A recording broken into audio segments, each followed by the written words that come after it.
ধন্যবাদ জানাচ্ছি সময় দেওয়ার জন্য। আজকে আলোচনা গত 7 তারিখ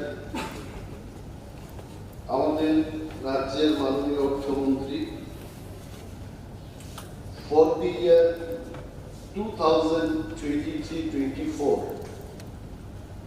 এই হাউসে একটা বিল পেশ করেছেন এবং তার এই বাজেটের উপর আজকে আলোচনা হচ্ছে। বাজেট একটা বিরাট একটা বই আমাদের দেওয়া হয়ে থাকে। It is very difficult to digest. অনেকে অর্থশাস্ত্র নিয়ে পড়াশোনা করার পরেও it becomes very difficult to digest all the items given in the budget. আমাদের এক মাননীয় সদস্য, আমি নাম বলবো না, গতকাল আমাকে এসে জিজ্ঞেস করেছে যে আমি কালকে বাজেট নিয়ে একটু আলোচনা করব। বললাম good, you go through this book.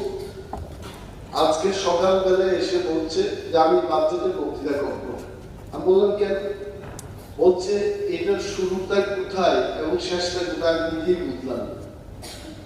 So this is budget, এবং এই বাজেটে আমি আমার ক্ষমতায় যা করলাম, আমি এই বাজেটটাকে বলতে পারি এই বাজেটে কোনো দিশা নেই। There is no direction in this budget. এই বাজেটে রাজ্যের মানুষের কোনো ভবিষ্যৎ তৈরি হবে, I have not seen any such item in this budget. ভবিষ্যৎ, কারণ রাজ্যের ভবিষ্যৎ কারা? বেকার, যুবক যুবতী, ব্যবসা বাণিজ্য, শিক্ষক কর্মচারী, শ্রমিক মজদুর, কৃষক, সমস্ত অংশের মানুষকে নিয়ে যে জায়গায় বাজেট হবে সেটা হবে ভবিষ্যৎকে নিয়ে বাজেট। এই বাজেটের মধ্যে I did not see such reflection in this budget. That is why বিরোধী দল বলে আমি বলছি না যে বিরোধিতা করে বক্তব্য করব। Since I did not see all this reflection in the budget, এই বাজেটকে বিরোধ করে কয়েকটা কথা বলব। I respect all the political parties, বিশেষভাবে শ্রী নরেন্দ্র মোদীজির নেতৃত্বে সারা দেশের মধ্যে যখন পরিবর্তনের একটা উত্তাল সৃষ্টি হয়েছে এই দেশের মধ্যে, আমাদের রাজ্যের কথা সারা দেশে, Congress will go and BJP will go. Even I am a big fan of Shri Narendra মোদীজি। ওনার অনুকরণে ত্রিপুরা রাজ্যে আমাদের যারা ভারতীয় জনতা পার্টি কার্যকর্তাগণ, মন্ত্রীগণ, অনেকের মুখে আমরা স্লোগানটা শুনি, এক ত্রিপুরা শ্রেষ্ঠ Tripura. It is also good. Tripura একটাই থাকবে, ত্রিপুরা আপাতত একটাই আছে, এবং এটাকে শ্রেষ্ঠ থেকে শ্রেষ্ঠত্বতে নিয়ে যাওয়া এটা সরকার এবং জনগণের কাজ। সবকা সাথ সবকা বিকাশ, এটাও খুব ভালো কথা। আমি আপনার সাথে থাকবো, আপনি আমার সাথে থাকবেন, আপনার উন্নতি হবে, আমারও হবে, সবার উন্নতি হবে। এই স্লোগানটা, there is no problem in the slogan, কিন্তু in the last আমি বাজেট যারা প্রিপেয়ার করেছে, they are really brilliant people. আমি এদের সম্পর্কে কিছু বলতে চাই। আগে যেভাবে বাজেট গুলো তৈরি হতো তার চাইতে আরো বেশি সাইন্টিফিক ওয়েতে তারা বাজেটটা তৈরি করেছে। গ্রাফিক্স দিয়েছে, গ্রাফিক্স গুলি দিয়েছে বলে বাজেটটা কিন্তু খুব তাড়াতাড়ি পড়তে সক্ষম হলাম। I can tell you, Honorable Deputy Speaker sir, মাননীয় মুখ্যমন্ত্রী আছেন, মন্ত্রী পরিষদের সদস্যগণ আছেন, এই বাজেটে এটা আমার কাছে মনে হলো এটা একটা এনজিওর বাজেট, নন গভর্নমেন্ট অর্গানাইজেশন। এখানে আমাদের ত্রিপুরা চ্যারিটেবল হেলথ অর্গানাইজেশন, অর্কনির বলে একটা এনজিও আছে। এনজিওদের একটা বাজেটটি কি হয়, রাজ্য সরকার বা কেন্দ্রীয় সরকার থেকে একটা অনুদান আসবে, এই অনুদানটাকে আমি কি করে কাজে লাগাবো, দ্যাট ইজ দি বাজেট। এবং শেষে খুব ড্রামাটিক্যালি তারা বলে যে this organization runs into no loss and no profit. আমাদের এই বাজেটে আমি বিরোধ করার জন্য কিন্তু এগুলো বলছি না, ইউ জাস্ট সি এই যে মোটা একটা বই দেওয়া হলো এক্সপেন্ডিচার, এর মধ্যে মোস্ট অফ দি আইটেমস আপনি দেখবেন CSA central sponsor scheme, 70-80% of the budget is full of CSS, মানে কার, কেন্দ্রীয় সরকার থেকে। এবং when I get to hear speeches from our honorable leaders যে ত্রিপুরাকে আমরা আত্মনির্ভর ত্রিপুরা করতে চাই, বামপন্থীরা 25 বছর ত্রিপুরা রাজ্যে তারা শাসন করেছে এবং ত্রিপুরাটাকে সর্বনাশ করে দিয়েছে, এটাই ছিল। আমিও বলেছি এই কথা, আমি বাদ করিনি সেখানে, যদি ওনারা they are with us today, but when they were sitting there, আমিও বলেছি আপনারা ত্রিপুরা রাজ্যটাকে সর্বনাশ করেছে। এই সর্বনাশ থেকে উত্তরণের জন্য ত্রিপুরাকে আত্মনির্ভরশীল ত্রিপুরা গড়ার লক্ষ্যে এখানে একটা পরিবর্তন হয়েছে 2018 সালে। তো আত্মনির্ভরশীল ত্রিপুরায় 5 বছর, দিস ইজ দি 6th ইয়ার, ভারতীয় জনতা পার্টি এবং আইপিএফটির যে সরকার, এই সরকার থেকে আমার আশাটা ছিল কি, এট এ গ্ল্যান্সে আমি দেখেছি বাজেটটা কি, হোয়াট ইজ বাজেট। অনেকে আমাকে জিজ্ঞেস করে দাদা বাজেটটা কি, বাজেট আসলে অনেক ধরনের হতে পারে, কিন্তু ত্রিপুরা বিধানসভায় যে বাজেটটা হয়, এই বাজেটের মাননীয় অর্থমন্ত্রীর যে বাজেট ভাষণ, এই ভাষণের শেষের পাতায় একটা ভাষণের হোয়াট ইজ দি বাজেট, কোথা থেকে টাকা আসবে এবং কত বাজেট হবে, এটা লেখা হয়েছে ভেরি বিউটিফুলি। বাজেটটা হয় রেভিনিউ অ্যাকাউন্টের একটা, আর একটা হচ্ছে capital account. What is this revenue account? Revenue অ্যাকাউন্টটা হচ্ছে যেখানে আমার অ্যাসেট ক্রিয়েট হবে না, গুগল সার্চ করলেই পেয়ে যাবো। ক্যাপিটাল অ্যাসেট, ক্যাপিটাল বাজেট হচ্ছে যেখানে আমার অ্যাসেট তৈরি হবে, বিল্ডিং হবে, সড়ক হবে, এই ধরনের অ্যাসেটের বাজেটগুলো ক্যাপিটাল বাজেটে রিফ্লেকশন হবে। রেভিনিউ বাজেটে কত টাকা আমি কোথা থেকে পাবো, কত টাকা খরচ করব, রিসিট এন্ড এক্সপেন্ডিচার। ক্যাপিটাল বাজেটে কি অবস্থা, কোথা থেকে আমি এই অ্যাসেট তৈরি করার টাকাগুলো পাবো, কোন খাতে ব্যয় হবে। একটা জিনিস দেখেছি যে আত্মনির্ভর ত্রিপুরা, এটা কি শুধু ভাষণেই থাকবে না আদৌ এটা সত্যিকারের বাস্তবায়িত হবে, আই হ্যাভ ডাউট। কারণ এইবারকার যে টাকার সোর্সে আমি দেখেছি ত্রিপুরার নিজস্ব সোর্সটা কি বলছে, যে states own tax revenue 12.43%, states own non-tax revenue 1.66%, যদি আমি যোগ করি সে 13-14% হবে। তাহলে বাকি যে সমস্ত টাকা হয় আমি ঋণ নিয়ে এটাকে কাজ করছি বা কেন্দ্রীয় সরকার থেকে আসছে, এইটা হলো এই ফিগারটা বাজেট এট এ গ্ল্যান্স 2023-24 এ দিয়েছে। Then I have gone back, গতবারের কি ফিগারটা ছিল, কারণ আমার যখন শ্রেষ্ঠ ত্রিপুরা, এক ত্রিপুরা এবং আত্মনির্ভর ত্রিপুরা করতে হয়, এই ফিগারগুলি, এই ইন্ডেক্সগুলি দেখবে এটা গত বছরে 2022-23 তে বলেছে what is the graph own tax revenue 10.82% এবং own non tax revenue 1.47%, 11-12%। 2% they have shown the increase। তার আগে ফিগারটা আমার কাছে রয়েছে, আপনাদের কাছেও থাকবে। সেখানে কি বলেছে, নিজস্ব সোর্সের কি কথা বলেছে, এইখানে বলেছে 12.58%, 46, এখানে কি হবে যোগফল করে 13। ওই 12, 13, 14 মধ্যে কিন্তু আমাদের নিজস্ব রেভিনিউটা খেলছে।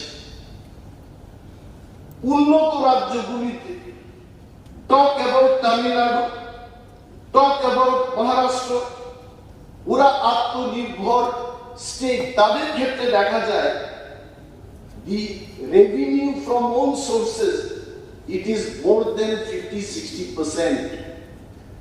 6 বছর হবে এই সরকারের বয়স, 5 years gone, যেখান থেকে দাঁড়িয়ে আজকে বিজেপি এবং আইপিএফটির সরকার দাঁড়িয়ে আছে।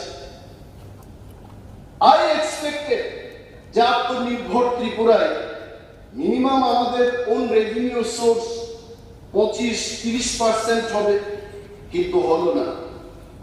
So this is one glaring instance I can tell you যে এই বাজেট যে আত্মনির্ভর ত্রিপুরা গড়ার ক্ষেত্রে এটা অন্তরায়।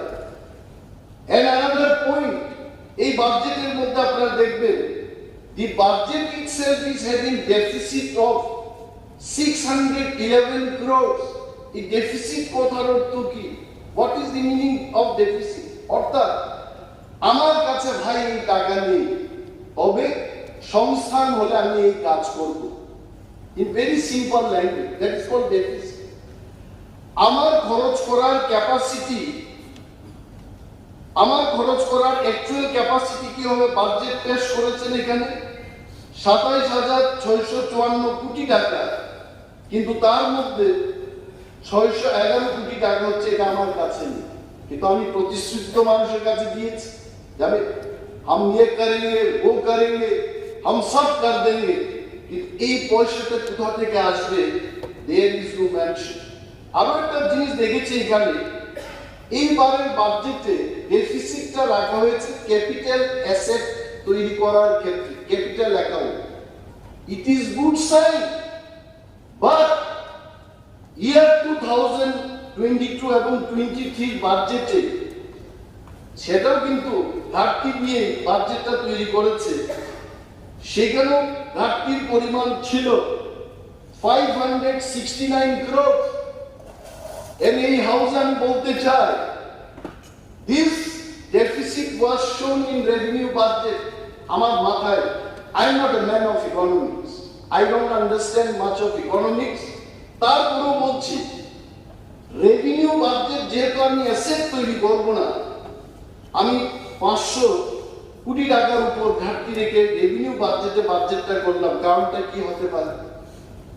আমার মতো সাধারণ রাজনৈতিক কর্মী আমি এটা ভাবতেই পারি, সিন্স ইয়ার 2023 তে ইলেকশন আছে, এই ইলেকশনে যদি আমি কিছু করতে চাই, অ্যাসেট তৈরির কি দরকার আছে? যা হবে রেভিনিউতেই হবে।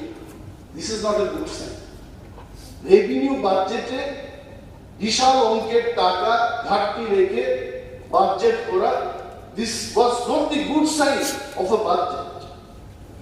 এই বাজেটে যারা নতুন এসছেন বা যারা বাজেট নিয়ে চর্চা করেন, আপনারা দেখবেন মাননীয় অর্থমন্ত্রীর বক্তব্যে উনি 177টা স্টেটমেন্ট দিয়ে সুন্দর করে বক্তব্য পেশ করেছেন। Printing is good, this printing I really appreciate. এই কাগজের যে কোয়ালিটি এবং টাইপিং যারা করেছে নিখুঁতভাবে টাইপিংটা করেছে, কিন্তু when you go inside this budget, এই বাজেটের মধ্যে it is contradicting with each other। এক জায়গায় বলছে আমি এই কাজটা করব। এই বাজেটে, এই বাজেট স্টেটমেন্টে আমি দেখেছি অনেক জায়গায় যা হয়ে গেছে এটাকে বলতে চেষ্টা বেশি করেছে। আমার কি হবে, any speech of finance minister would be appreciated when he will talk more আমি এই করব এই করব এই করব। কারণ এই বাজেটটা তো অতীতের জন্য বাজেট না, এই বাজেটটা হচ্ছে আগামী দিনের বাজেট। বাট মাননীয় সদস্যগণ, আপনারা যারা এই বইটাকে পড়বেন, ইউ সি মোর অফ হয়েছে, মোর অফ হচ্ছে, লেস হবে এই বাজেটের মধ্যে। অ্যানাদার পয়েন্ট যেটা সবচেয়ে বেশি গুরুত্ব দিয়ে আমি দেখেছি, যে রাজ্যের 9 লক্ষ বেকারের কোনো উল্লেখ আছে কিনা। মোর দেন 9 lakhs youth they are unemployed in this state. আমাদের ইন্ডাস্ট্রি কোথায় গেল? সরকারটাই আমাদের কাছে ইন্ডাস্ট্রি। আমি যখন এটিসিতে ছিলাম, একজন ভদ্রলোক গেছে আমাকে বলছেন, সড়ক তৈরি করা ছেড়ে দিন, দরকার নেই, নলকূপ বসানোর কাজ ছেড়ে দিন, দরকার নেই, আমার ছেলেটাকে চাকরি দিন, এইটাই উন্নয়ন। কারণ আমাদের কাছে কোনো ইন্ডাস্ট্রি। এইখানে যুবকদের জন্য বলা হলো না যে এই বাজেটে 9 লক্ষাধিক যে বেকার, এদের কি হবে। প্রতিনিয়ত আমার কাছে এসটিজিটি বেকাররা আসছে, বলছে আমাদের ইন্টারভিউ হয়ে গেছে এবং আমাদেরকে চাকরি দেওয়া হচ্ছে না। গত বিধানসভায় এই হাউসের মধ্যে উত্তর দিতে গিয়ে মাননীয় মন্ত্রী মহোদয় বলছিলেন যে কোর্টে এটা রায় হবে, কোর্টের রায়ের পরে এটাকে দেখা যাবে। And we are so lucky, আমাদের অধিবেশনের শেষে 4 তারিখ এপ্রিল 2023 কোর্ট এসটিজিটিদের জন্য একটা রায় দিয়েছে। এই রায় বলেছে, আমি সবিস্তারে যাব না, কিন্তু this statement is very clear, this present review petition is dismissed and the impugned judgment and order is confirmed. রাজ্য সরকার যেটা চেয়েছে এটা হয়নি, যেটা চেয়েছে। এখন এসটিজিটি বেকারদের বক্তব্য, আমাদের ইন্টারভিউ হয়ে গেছে, নতুন করে যে নোটিফিকেশনটা হবে, এই নোটিফিকেশনের যেন আমরা যারা পরীক্ষা দিয়েছি এই পরীক্ষাটা যেন বাতিল না যায়। এই পরীক্ষাটাকে যদি বাতিল করে দেওয়া হয়, মেনি মোর যুবক যাদের বয়স পেরিয়ে যাবে তারা চাকরি পাবে না। সরকারের দৃষ্টি আকর্ষণ করেই বলছি, নতুন রিফ্রেশ একটা নোটিশ যদি আপনারা করেও থাকেন, তাদের পরীক্ষা যেন বাতিল না যায় সেই দিকে লক্ষ্য রাখতে হবে। আরটিআই অনুযায়ী 5304টা পোস্ট ভ্যাকেন্ট রয়েছে। যারা গ্রাজুয়েট টিচার ছেলে মেয়েদের পড়াবেন, ক্লাস 9 এবং ক্লাস 10 এসপিডিটিদের জন্য অনেক পোস্ট খালি আছে। 230টার কথা সেখানে উল্লেখ আছে লাস্ট নোটিফিকেশন। আওয়ার আপিল, আমরা দেখতে চেয়েছিলাম এই বাজেটের মধ্যে যে ফর দিস আনএমপ্লয়েড ইউথ, তাদেরকে চাকরি দেওয়া হবে, তাদের জন্য সংস্থান আছে কিনা, কিন্তু আমি যা দেখেছি তার মধ্যে তার কোনো উল্লেখ নেই। আরো এখানে বলতে হয় জেআরবিকে আমি আজকে একটা পোলিং অ্যাটেনশন দিয়েছি, বাজেটে তাদের জন্য কি আছে আমি জানি না, but I have not seen. এই ত্রিপুরা রাজ্যে এটা আরটিআই এর মাধ্যমে এখানে এসছে যে গ্রুপ সি পোস্টের জন্য একক দশক শতক হাজার 1 লক্ষ, আমি অঙ্কটা কম জানি, 1,04,238 জন applicant only for group C. তার মধ্যে ইঞ্জিনিয়াররাও নাকি দিয়েছে, অনেক মাস্টার ডিগ্রি হোল্ডার্সরা দিয়েছে। গ্রুপ ডির জন্য অ্যাপ্লিকেন্ট এখানে 55,675 অ্যাপ্লিকেন্ট। তার মধ্যে যারা পরীক্ষা দিতে এসছে 40,257 জন, গ্রুপ সিতে যারা পরীক্ষা দিয়েছে 81,278, এত সংখ্যক লোক পরীক্ষা দিয়েছে। তাদের পরীক্ষা হয়ে গেছে 20 তারিখ আগস্ট 2021 এবং 22 তারিখ আগস্ট 2021 ডি এবং সির জন্য জেআরবিটি ইতিমধ্যে পরীক্ষা নিয়ে শেষ করেছে। ইন্টারভিউ হয়েছে শুধু গ্রুপ সির জন্য 29 ডিসেম্বর থেকে 6 তারিখ জুন পর্যন্ত। Why I am bringing this point? It is very interesting. 29 তারিখ ডিসেম্বর 2022 তারপরে কিন্তু ইলেকশন, জানার পরেও কিন্তু ইলেকশনের আগে ইন্টারভিউটা নেওয়া হলো। আমি অনেক আজকের যারা শাসক দলে বসে আছেন, ওনারা যখন বিরোধী দলে ছিলেন ওনাদের বক্তব্য দিতে শুনেছি যে ইলেকশনের ললিপপ দেখিয়ে আপনারা এই ইন্টারভিউটা নিচ্ছেন। আই থিঙ্ক ওনার কথা যদি সত্য হয়, এই যে ইন্টারভিউ না হলো গ্রুপ সির জন্য 29 ডিসেম্বর থেকে 6 তারিখ জুন 2023 কিছুদিন আগে পর্যন্ত, this is also election gimmick. এবং গ্রুপ ডির জন্য নো ইন্টারভিউ টিলে এই বাজেটে আমি না, রাজ্যের হাজার হাজার বেকার যুবক যুবতী they wanted to see that তাদের জন্য সংস্থান রাখা হয়েছে, but there is no mention in this budget। এবং সরকারের দৃষ্টি আকর্ষণ করে বলছি, please complete this entire process, যাতে করে আমাদের এই রাজ্যের হাজারো বেকার যুবক যুবতী তারা চাকরি পাবে। স্বাস্থ্য দপ্তর, মাননীয় মুখ্যমন্ত্রীর কাছে এই স্বাস্থ্য দপ্তর রয়েছে, এটা পড়তে গিয়ে এক জায়গায় দেখলাম this point is good, this point looks good, কিন্তু এই পয়েন্টের নেগেটিভ সাইডটা আমি বলছি।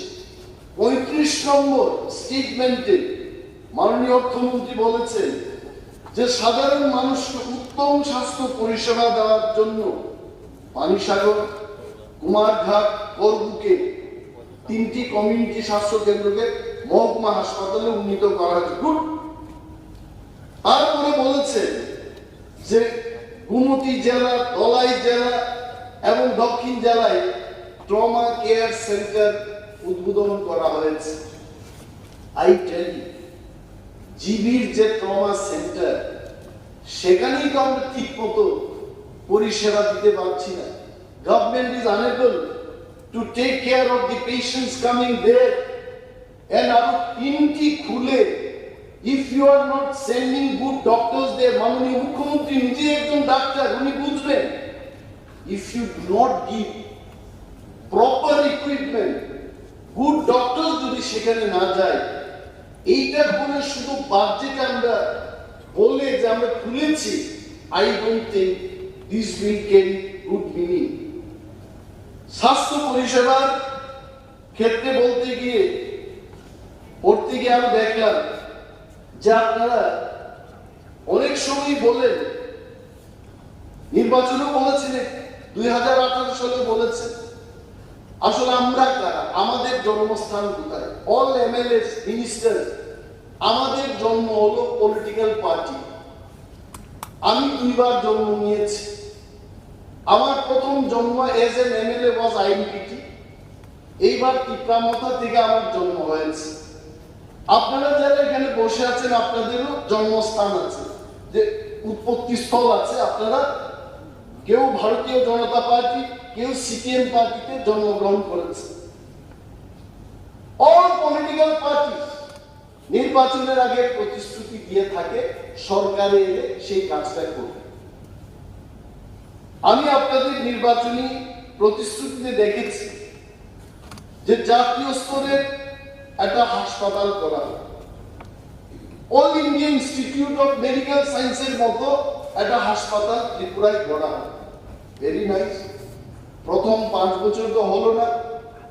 নাও you are entering in the second phase of your government. কিন্তু বাজেটে তার কোনো উল্লেখ নেই। তাহলে আপনারা নির্বাচনের সময় যা বলেছেন এটার প্রতিফলন আপনারা করছেন। ইফ আই টক ভিশন ডকুমেন্টে আপনারা যা বলেছেন, আমি গিয়েছি কিছু কিছু বাজেটের বই দেখেছি, ফর 2021, 19, তারপরে 20, এগুলো দেখেছি। Very safe to tell the house যে এইটার রিফ্লেকশন খুব কম হয়েছে। মাননীয় মুখ্যমন্ত্রী এখানে হাউসের মধ্যে আছেন, লিডার অফ দি হাউসকে আমি দৃষ্টি আকর্ষণ করে বলবো, আপনাদের উপর রাজ্যের এডিসি এলাকার মানুষের একটা আশা ছিল যে বামেরা 25 বছর, তার আগে 10 বছর, 35 বছরে আমি বলেছি এই কথা, এডিসি কে আর বাড়তে দিল না। এটা টবের মধ্যে একটা নারিকেল গাছ লাগিয়ে এটাকে যেভাবে জীবন্ত রাখা হয়, এটার অবস্থা ওই জায়গায় গেছে। We expected বিজেপি এবং আইপিএফটি এই সরকার একটু সময়ের দিকে খেয়াল রাখবো। মাননীয় অধ্যক্ষ মহোদয়, I am very timely man, আর আপনিও আমাকে টাইম দেবেন আমি জানি। তো let me just talk about that. এগুলো আমরা বললে সরকার জানবে যে কি হচ্ছে। এইখানে বাজেটটা দেখে আমি খুব ব্যথা পেলাম, আমি খুব ব্যথিত হলাম। সেই দিন আমাদের স্পিকার মহোদয় আমাকে বলছিলেন, অনিমেষ বাবু আপনি যে এইভাবে ওয়েলে নেমে চিৎকার করবেন, এটা দেখে আমি ব্যথিত হলাম। রাত্রিবেলায় গিয়ে চিন্তা করলাম, হয়েছে ওনার ব্যথা। আমিও এই বাজেটটা দেখে ব্যথিত হলাম যে এইবার কি বাজেটটা দিয়েছেন। 2022-23-এ এডিসির জন্য বাজেট ছিল 619,25,00,000 টাকা।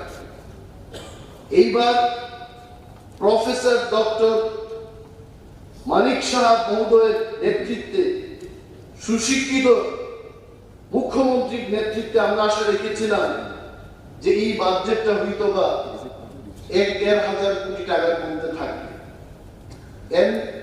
যখনই ওনার সাথে আমাদের দেখা হয়, in person, in private also, we tell, please take care of the people living in TTADC area.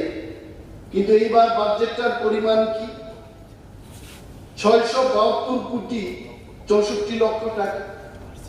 It is only an increase of few lakhs of rupees, only few crores. এবং রাজ্যের যে বাজেট 27,000 কোটি টাকা দিয়ে এটাকে যদি percentage বের করা হয়, it comes around only 2.7% budget. আমাদের প্রচলিত প্রথা এই ত্রিপুরা রাজ্য সরকারের মধ্যে ছিল এবং আছে, বিশেষভাবে যারা বর্ষিয়ান লিডার সরকার পরিচালনায় যারা অংশগ্রহণ করেছেন তারা জানবেন, টিএসপি ট্রাইবাল সাবপ্ল্যান বলে যে টাকা আছে, in every department 31% money has to be spent for the tribal people. That is called TSP. এই যে মাননীয় মুখ্যমন্ত্রী বা অর্থমন্ত্রীর মাধ্যমে এই বাজেটে যা যা বলেছেন যে আমরা কি বলে এডিসি উন্নয়ন করব বলে, সেখানে 1 কোটি টাকা ফাউন্টেন, ওয়াটার ফাউন্টেন তৈরি করার কথা বলছে। এখানে উল্লেখ আছে এই বাজেটের মধ্যে, only 1 crore for water fountain in ADC. ADC এই যে বাজেট 672 কোটি টাকা, এখান থেকে 580 কোটি টাকা চলে যাবে only for pensions and salaries। আর ADC তে স্যালারি দিতে পারছে। এই মহতি হাউসের মধ্যে বলতে চাই, Honorable Finance Minister is here. I am sure Secretary of Finance is also sitting here.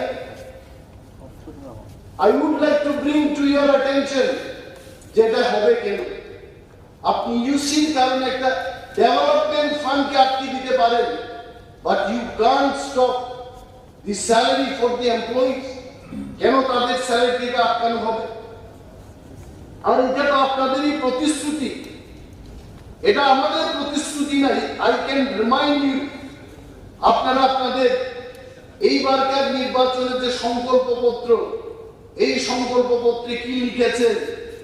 You have told very clearly, we will ensure budgetary allocations to the council in proportion to the population of its area, and funds shall be transferred in a time-bound manner for holistic development. এটা আমার কথা না, this is your সংকল্পপত্র। এইটাই যদি হয়, এই 1 কোটি টাকা ওইখানে 5 কোটি টাকা না দিয়ে, why don't we implement this? Why don't we work in this path? এই পথে আমরা কেন হাঁটি না? আজকে এই বাজেটের মধ্যে রাজ্যের মধ্যে সবচেয়ে পিছিয়ে পড়া কারা? টিপ্রাদের মধ্যেও যারা জুনিয়র, তাদের কোনো উল্লেখ নেই। এসটিদের মধ্যে কারা সবচেয়ে বঞ্চিত? পিটিজি, প্রিমিটিভ ট্রাইব গ্রুপ, এদের কোনো উল্লেখ নেই। যারা জঙ্গলে বসবাস করছে তাদের কোনো উল্লেখ নেই বাজেটের মধ্যে।